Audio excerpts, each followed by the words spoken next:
Et bonjour à toutes et à tous. Nous sommes à Grésy-sur-Isère avec un jeune homme qui travaille de manière un peu particulière. Il n'est pas le seul, mais c'est encore rare. Nous sommes avec Nicolas qui est maraîcher arboriculteur. Nicolas, bonjour. Bonjour à tous, bienvenue au jardin. Au jardin, voilà. Alors expliquez-moi un petit peu ce métier-là. Vous faites donc du légume, on en voit ici, quelques poireaux déjà qui sont sortis de terre, enfin il y a déjà un moment qui sont sortis. Et vous faites aussi de l'arboriculture. Pour quelle raison? Et il y avait l'envie de produire des fruits aussi parce que j'aime bien ça. Et ce système que je mets en place, c'est assez original, mais il y en a quand même une bonne centaine de personnes qui font ça en France. On appelle ça un verger maraîcher et il présente pas mal d'avantages. Donc l'avantage notamment de faire un peu d'ombrage. Et Dieu qu'on en aura besoin dans les années futures. Un peu d'effet tampon aussi, une fois que les arbres sont bien grands et qu'il y a une canopée bien développée, ça fait de l'évapotranspiration et donc l'idée c'est que ça rafraîchisse un peu aussi un peu en été grâce à ça. Vous pensez que le fait, là surtout qu'on a des étés quand même très très chauds, on a vu les 2 derniers étés, vous pensez que le fait de mettre des légumes sous les arbres, ça les abrite? Oui, tout à fait, ouais. Ça a été prouvé. Après, il faut pas mettre trop près non plus. Donc mes arbres, ils sont quand même distants de 3 mètres des légumes. Dans certains systèmes, ils vont jusqu'au pied, mais au bout d'un certain moment, il y a trop d'ombrage. Ça ne pousse plus. Ça se connaît sur la consommation d'eau. Quels sont tous les avantages que l'on a? Outre que les fruits sont bons. Déjà, l'été, on économise de l'eau pour les légumes, mais les arbres même consomment quand même un peu d'eau. Donc c'est un peu ça, pour ça, c'est équilibré. Par contre, les légumes souffrent moins de la chaleur. S'ils ont un peu d'ombre le matin et le soir, ça c'est sûr que c'est mieux pour eux, quoi. C'est mieux. Alors là, vous êtes là depuis 2 ans maintenant, hein, c'est ça? C'est votre deuxième année? C'est ça, j'attaque ma deuxième saison. Deuxième saison. Alors là, vous avez pendu des systèmes d'arrosage. Quel est l'avantage par rapport à l'arrosage classique? C'est pas courant non plus, pas en Savoie du moins. Non, alors ce système-là, c'est un peu un plaisir personnel, quoi. Donc je l'ai installé parce que je faisais un verger maraîcher. Du fait que mes arbres, ils sont plutôt, c'est des arbres nanifiants, donc il y avait besoin de les tutorer, comme ce qu'on voit dans les vergers professionnels locaux. Et du fait de la structure que je dois mettre en place pour ces arbres-là, j'en profite pour tirer des fils entre ces lignes de poteaux et mettre mon irrigation en pendulaire. Habituellement, cette irrigation-là, on la voit sous serre. Toutes les serres sont équipées de ce système d'irrigation, mais les serres, il y a une structure fixe qu'on est obligé de mettre. Là, en extérieur, ce système-là, je l'ai vu chez un de mes mentors, qui est dans le sud-ouest, et il a aussi un verger maraîcher. Donc c'est vraiment parce que j'ai mis les arbres que j'ai mis ce système-là. Et, Vous avez quelle surface ici, à peu près?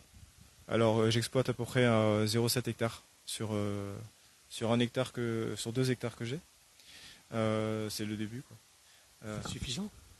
Oui, je suis en 100% manuel, donc quasiment 100%, à quelques exceptions près de mécanisation, mais on ne peut pas faire beaucoup plus en 100% manuel. Voilà. Vous voulez acheter en bio surtout? Oui, oui, ça, c'est sûr que je suis certifié bio. Après, mes pratiques sont un peu plus poussées, quoi.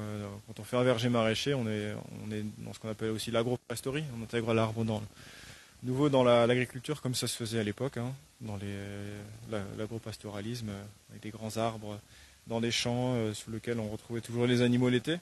Donc l'ombrage, c'est toujours quelque chose qui a servi. Et par contre, ça amène de la complexité. Alors là, les arbres, vous venez de les planter, on va aller les voir un petit peu, ces arbres. Il faudra combien de temps qu'ils fassent de l'ombrage? Les pommiers, c'est des pommiers plutôt nains, donc ils peuvent atteindre leur taille adulte de 4-5 ans. Après, j'ai des figuiers, donc ça pousse vite aussi, hein. Des figuiers? Oui. Ça se fait bien. Beaucoup plus vite. Oui, ça pousse assez vite, ouais. Après, je ne saurais pas dire quelle est la durée jusqu'à leur taille optimale. Et là, ce qu'on voit devant nous, c'est plutôt des pruniers. Des pruniers et des poiriers que pour le coup j'ai acheté un petit pépiniériste du coin. Oui. Ça vient d'être planté. Ceux-là, ils ont été plantés l'année dernière. Et cette année, j'ai planté 30 pommiers, quelques figuiers, et puis je vais planter des kiwis aussi. Et de la vigne. Et alors l'eau, vous allez la chercher où là maintenant? Parce que l'eau devient de plus en plus rare. Ah oui, alors en maraîchage, l'eau c'est vraiment indispensable, hein. Si on regarde la composition des légumes, c'est autour de 70-90% d'eau en moyenne. Ce qu'on mange, c'est des oligo-éléments et des choses comme ça. Donc l'eau est vraiment indispensable pour notre métier. Donc cette installation ici, elle s'est faite parce qu'il y avait la possibilité d'avoir un puits. Donc toute l'année dernière, j'ai irrigué à l'eau potable parce que le puits n'était pas encore prêt. Mais là, cette année, le puits est creusé, il va être opérationnel dans quelques semaines et ça permet d'augurer, voilà, de se projeter à long terme. Parce que là, l'eau, on la cherche dans la nappe d'accompagnement de l'Isère, on est dans une ressource non, on va dire, non fossile, quoi, renouvelable. Alors tout le système d'arrosage que vous mettez en place, alors j'ai l'impression, les rangées, vous pouvez les promener là, les rangées d'arrosage. Vous dites dans une serre, c'est fixe. Vous là, vous pouvez déplacer. Je peux légèrement les déplacer, mais c'est pas l'objectif. C'est pas l'objectif. Non, On va mais mettre ça en place, c'est un peu compliqué. Je peux pas forcément bouger mes zones de légumes de droite à gauche. Donc c'est une flexibilité.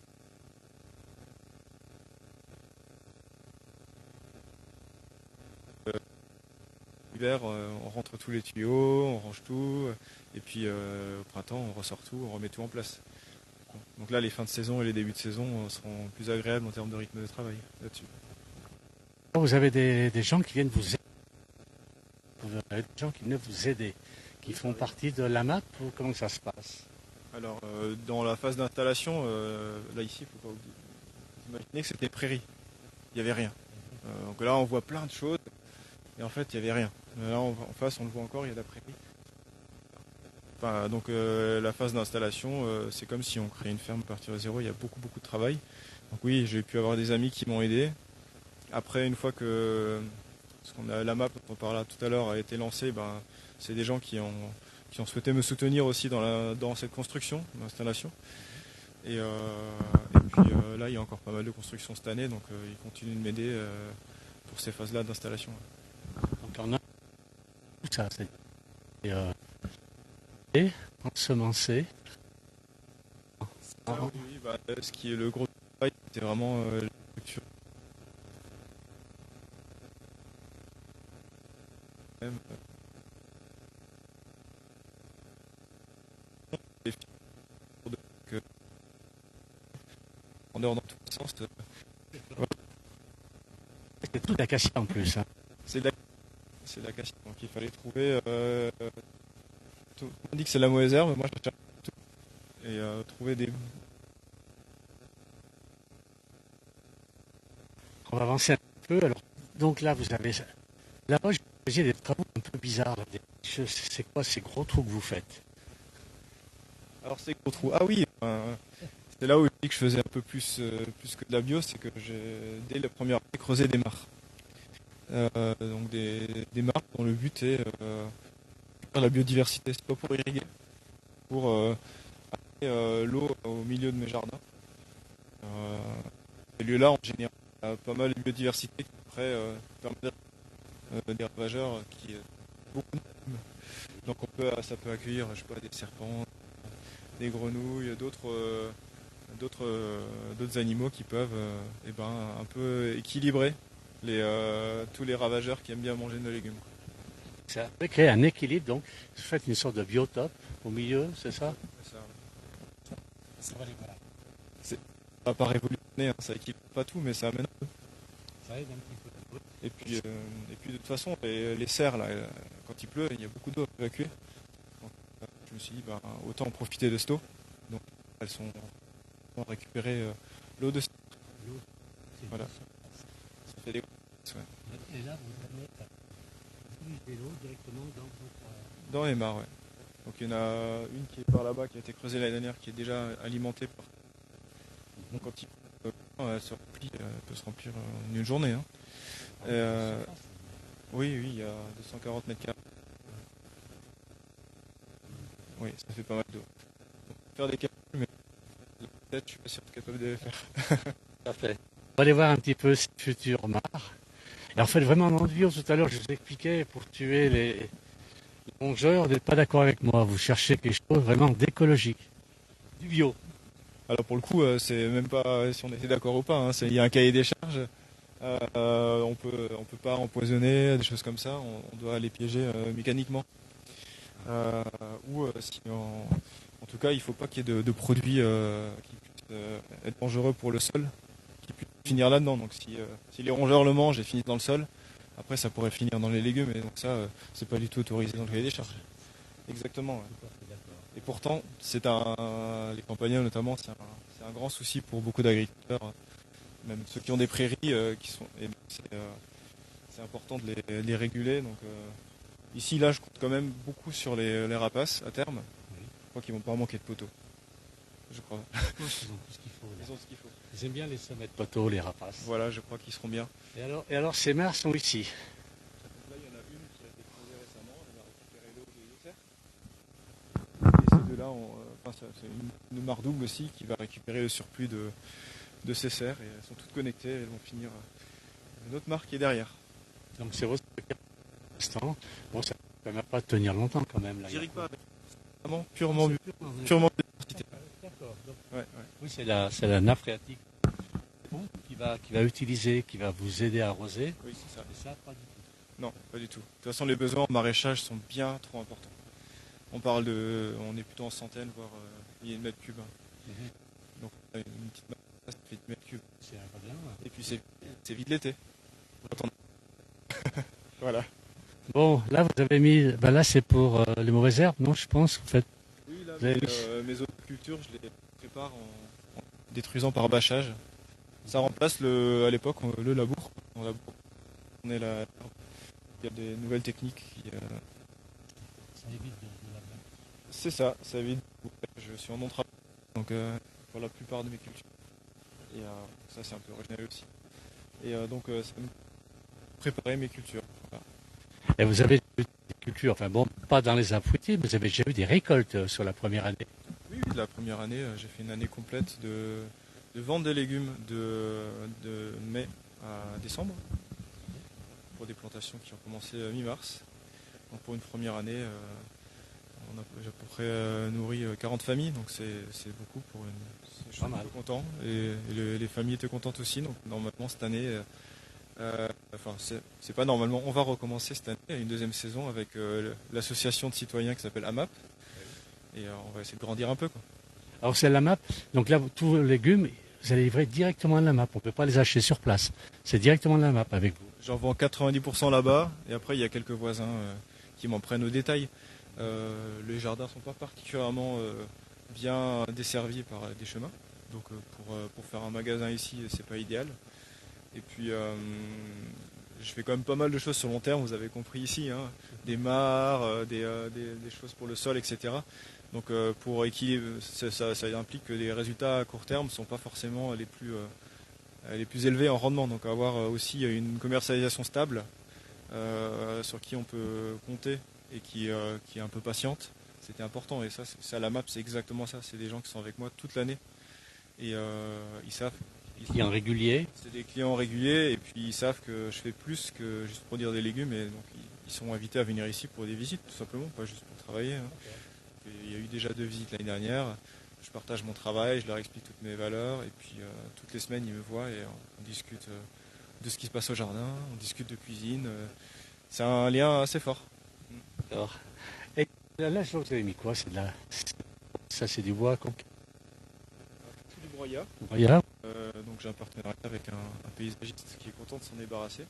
Et c'est comme ça que je limite l'enherbement de mes haies, de mes lignes d'arbres. Ça empêche l'enherbement, ça protège le goutte à goutte qui est caché en dessous aussi. Donc voilà. Et après à terme oui ça se dégrade et ça nourrit les arbres aussi, quoi. C'est un bel abri aussi pour les rongeurs. Voilà. D'où les cages ici. Voilà. Plante pas mal de fruitiers, ils sont assez adeptes je pense de ces cages, voire des mailles plus fines, pour protéger des campagnols. Au moins dans les premières années que les arbres puissent développer quelques racines avant de se faire attaquer. Il y a beaucoup de campagnols ici, pas mal. Pas encore beaucoup, mais en général il y en a toujours plus à l'année suivante que la première année. Donc faut être prudent, et vu que l'arboriculture c'est un atelier quand même important pour moi, je ne compte pas passer autant de temps et mettre autant d'argent à planter ces arbres pour qu'ils se fassent grignoter, quoi. J'aimerais bien que ça fasse des fruits et que ça finisse dans les paniers de mes amapiens. Voilà. C'est le but. C'est le but, ça. Alors on a des messages ici. Bon, j'ai un monsieur qui est à Marseille qui nous dit c'est bon à savoir. Bon à savoir aussi, c'est Janine qui nous dit bravo et merci. Il y a Nicolas. Qu'est-ce que j'ai loupé beaucoup de messages. Un monsieur a entièrement raison. Voilà, Saint-Jean, ça va faire. Voilà. Donc on a un petit peu, alors je rappelle, sur Isère, hein, dans la Combe de Savoie, pas très loin d'Albertville, à peu près à mi-chemin entre Albertville et Chambéry, à peu près. Hein. Et donc nous sommes avec Nicolas qui est maraîcher et arboriculteur. Maraîchage et arboriculture finalement, c'est ça. Mais verger, arboriculture. Non, vous m'avez dit. Verger maraîcher, ouais. Verger maraîcher, ouais, ça court pas les rues non plus. C'est pas. Là, je suis maraîcher, hein. Je plante des arbres, mais même dans 5 ans, quand mes arbres sont en pleine production, je ne pourrais pas considérer que je suis arboriculteur comme mes confrères ici. Mais c'est comme un petit atelier qui, j'espère, va produire quelques fruits. Le maraîchage restera toujours mon activité principale. Ouais. Et c'est vrai que ce système-là, on appelle ça le verger maraîcher. Ouais, on met verger en premier, mais en fait, la plupart des confrères agriculteurs qui ont installé ça, ils sont maraîchers. Enfin, ils sont tous maraîchers. Et généralement, ils mettent quelques arbres fruitiers pour le côté biodiversité aussi. C'est vrai que tous les arbres, après, ça accueille les oiseaux et tout. Les oiseaux, ça mange bien les insectes qui sont pas forcément les amis des légumes. Voilà. Donc il y a vraiment un équilibre. Vous voulez créer carrément un équilibre tout en restant dans l'écologie, la vraie. Oui, c'est ça. C'est un équilibre. On fait de l'agriculture, mais l'idée, c'est d'essayer d'utiliser certains services. On appelle ça les services écosystémiques, la nature, pour équilibrer un peu. Comme ça évite d'utiliser des traitements ou ça évite de perdre certaines récoltes. Et alors, c'est votre métier, ça. Il me semble pas. À l'origine, vous n'étiez pas dans l'agriculture. Non. Vous voyez que j'ai pas un âge si jeune que ça, donc et si c'est ma deuxième saison, c'est que j'ai fait quelque chose d'avant. Oui, tout à fait. Oui. Avant, je faisais des choses complètement différentes. Moi, je suis de formation ingénieur, chimie, environnement. Mais ce que j'ai fait, c'est que j'ai accompagné plutôt des entreprises à créer des projets de nouveaux produits. Et plutôt dans le domaine de l'environnement pour le coup. Donc ça, c'était mon domaine. Je voulais aller plus loin que ça, des choses qui sont beaucoup plus, un métier plus essentiel, quoi. Voilà. Changement total. Vous n'êtes pas savoyard, si vous n'avez pas de... Non, j'ai pas l'accent savoyard. J'ai même plus l'accent de ma région d'origine. Je suis alsacien. Voilà. Oui, d'accord. Et donc il n'y a plus d'accent. Ça va venir l'accent savoyard. On le prend facilement. Et alors là, donc changement total, à 180 degrés dans votre... Peut-être pas 180 degrés, je te dis quand même l'environnement avant. Il y a une prolongation quand même. Voilà. J'étais déjà branché environnement, je voulais aller plus loin, et puis après j'ai de la famille, grands-parents agriculteurs, belles familles qui sont agriculteurs. Donc je connais à peu près ce que ça implique de faire ce métier-là. Même si on a des surprises quand on s'installe. Hein. En termes de rythme de travail, on est surpris. Hein. On ne fait pas 35 heures. La première année, je sais pas, j'étais 6 jours et demi sur 7, hein, vu tout ce qu'il y avait à construire. Ouais. Donc, pour la famille, c'est pas évident quand même. Hein. Non, faut pas trop que ça dure. Là, l'idée, c'est de finir toutes les constructions là, ce mois-ci ou le mois suivant, pour que le début de la saison, ça se passe avec une irrigation qui fonctionne bien, les arbres plantés, et après je pourrais m'occuper de mes légumes comme il faut. Et puis et avoir le temps aussi pour les amapiens aussi, chaque semaine. Alors, on m'a beaucoup parlé aussi de l'AMAP. Donc là, vous passez par l'AMAP, Savoie, je crois, qui était, puisque pas très loin d'Albertville non plus, au début de la vallée de la Maurienne, pour, on va dire, écouler je ne vais pas trop le mot écouler, pour vendre vos produits, vos légumes pour l'instant. Alors, quel est l'avantage de passer par l'AMAP? Peut-être déjà, il faut que je dise ce que ça veut dire, parce que moi, ça me semble évident, mais c'est vrai, j'y baigne dedans. Donc ça veut dire Association de maintien pour l'agriculture paysanne. C'est des structures de citoyens. Donc c'est pas porté par les producteurs. C'est des citoyens qui se regroupent pour choisir leurs producteurs avec qui pour lesquels leurs produits les intéressent et puis les valeurs leur conviennent. En général, c'est des pratiques qui se rapprochent de la bio. Dans la MAP, pas tous les producteurs sont bio, c'est pas important forcément. Mais en tout cas, il y a une envie d'avoir une alimentation de qualité, avec de qualité pour nous, mais aussi pour l'environnement. Et ces structures-là, en fait, ils font des contrats qui sont adaptés aux réalités de l'agriculture en question. Donc pour moi, ils s'engagent avec moi toute la saison. Donc dès qu'il y a des légumes en début de saison jusqu'à la fin de la saison. Et puis après, pour d'autres productions, comme le fromage, il y a des périodes où il n'y a pas de lactation, pas de fromage, les contrats s'arrêtent. Et puis après, quand ça reprend, les gens s'engagent du début à la fin. Et ça, pour les producteurs, c'est bien parce qu'on a déjà beaucoup d'aléas, beaucoup d'investissements. Et le fait d'avoir des gens qui, dès le début de l'année, se disent bon, je prends toute votre production, une part de votre production de A à Z, et on est libéré de ce poids, de se dire comment je vais faire pour vendre mes produits, comment je vais faire pour vivre de mon métier. On a déjà une belle assise, et ça c'est super. Pour les citoyens, c'est bien aussi parce qu'ils ont une certitude à 100% d'avoir ces légumes-là du début à la fin. Pour le consommateur surtout, c'est très important. Oui, le fait d'avoir un contrat, en fait, on est sûr 100% d'avoir ces légumes toute l'année. Alors qu'au marché, parfois il est là, parfois il n'est pas là. Les prix peuvent monter, peuvent descendre en fonction des fluctuations de je ne sais quoi. Moi, c'est un prix qui est défini plutôt par rapport au budget de la ferme, dont mon salaire. C'est plutôt ça l'idée dans la map, c'est qu'on part pas trop sur la logique de marché, on est plutôt sur une logique du coût de revient du panier. Eh bien Nicolas, je vous remercie beaucoup, on a vu beaucoup de choses. On va revenir vous voir peut-être dans quelques mois ou dans 2-3 ans. On va peut-être voir quand même. Dans 2 semaines, il y a une réunion de la map. Oui, je fais la pub. Alors quel avantage, ces réunions, c'est quoi cette réunion que vous allez faire? Il y a certainement plein de gens qui écoutent là, qui se demandent, mais on va peut-être en savoir plus. Voilà.